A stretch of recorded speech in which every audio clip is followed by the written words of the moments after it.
असंख्य अडचणीचा सामना करावा लागतोय। अरे कुणाची गुरंढोरं गेली, कुणाची घरं वाहून गेली, शेतातलं सोयाबीन करव येऊन ती पूर्ण पिकायला लागली।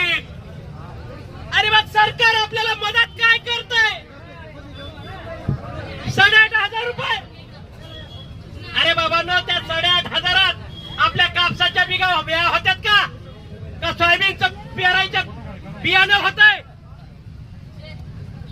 ऊसांचे तर बाकीचं लांबच राहिलं। हे सरकार काय देतंय?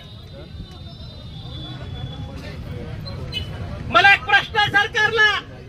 आज 7 दिवस मंगेश भाऊ उपोषण करतात का? बा मुख्यमंत्र्याला काय तिकडे काय दाऱ्या धरायच्यात का? त्यांचा बघितलं येतानी शिर्डीला काय